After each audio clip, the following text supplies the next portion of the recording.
Question के ऊपर। Next question is question number 8 जो कि चार्टर एक्ट 1853 की बात कर रहा है। चार्टर एक्ट 1853 के बारे में कौन सा कथन सही है, कौन सी स्टेटमेंट हमारी करेक्ट है।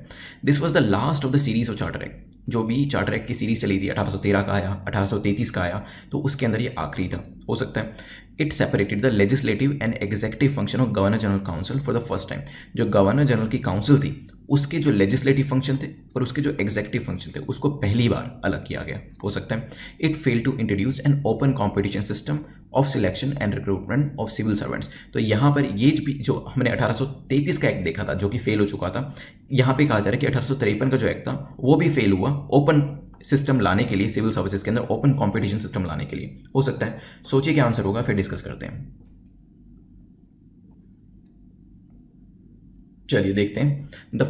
This was the last of the series of charter act. देखिए जो चार्टर एक्ट की सीरीज थी 1793 से स्टार्ट हुई थी और 1853 तक चली। तो 1853 में जो चार्टर एक्ट आया वो आखिरी चार्टर एक्ट था, आप कह सकते हैं। It was a significant constitutional landmark. तो इस वजह से पहली स्टेटमेंट हो जाती है ठीक। ठीक है, अब तीसरी स्टेटमेंट पे आते हैं कि क्या सिविल सर्विसेज का जो ओपन कंपटीशन था उसको इंट्रोड्यूस करने में ये फेल हो गया। देखिए हुआ क्या था, 1833 के अंदर अटेम्प्ट किया गया कि एक ओपन कंपटीशन होना चाहिए सिविल सर्विसेज के लिए, इवन इंडियंस को भी अलाउ करना चाहिए। यहाँ पे कोर्ट ऑफ डायरेक्टर्स ने अपनी टांग अड़ाई और इस चीज़ को होने नहीं दिया, लेकिन हमें सफलता मिली आफ्टर 20 ईयर्स 1853।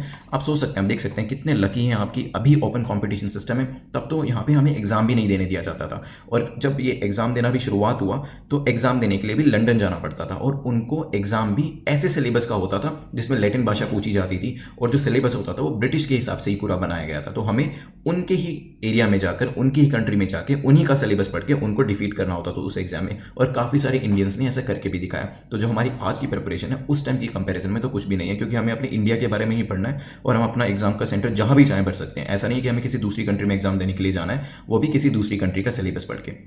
तो जस्ट फॉर द इन्फॉर्मेशन, अभी यहाँ पे चार्टर एक्ट 1853 की बात करते हैं। तो यहाँ पे ओपन कंपटीशन में हमें यहाँ पे सक्सेस मिली थी। 1853 के अंदर ओपन कंपटीशन सिस्टम स्टार्ट हो गया था। तो इस वजह से पहली स्टेटमेंट जो हमारी ठीक थी, लेकिन तीसरी हमारी गलत हो जाती है। सेकंड स्टेटमेंट को देखते हैं। क्या लेजिस्लेटिव एंड एग्जीक्यूटिव फंक्शन जो थे गवर्नर जनरल काउंसिल के यहाँ पे सेपरेट करे गए थे फर्स्ट टाइम। तो पहले ये हमारी सेकंड स्टेटमेंट भी ठीक है, आंसर हो जाएगा ए। किस तरीके से किए गए थे वो मैं आपको दिखा देता हूँ। तो गवर्नर जनरल काउंसिल एक बनाई गई थी। बेसिकली हुआ क्या था, जो गवर्नर जनरल काउंसिल थी, addition of 6 new members add करे गए थे और उनको लेजिस्लेटिव काउंसलर्स कहा जाता था काउंसिल के अंदर। तो जब ये 6 नए मेंबर्स ऐड किए गए, एक तरीके से separate governor general legislative council जो थी वो बन के बाहर निकल आई थी, जिसको दूसरी टर्म में इंडियन सेंट्रल लेजिस्लेटिव काउंसिल के तौर पे जाना जाने लगा। एक तरीके से मिनी पार्लियामेंट थी। तो देख रहे हैं कि पहले क्या किया गया, 6 मेंबर्स को ऐड किया गया और एक तरीके से फिर एक सेपरेट बॉडी बन गई जिसे मिनी पार्लियामेंट के तौर पे जाना जाने लगा।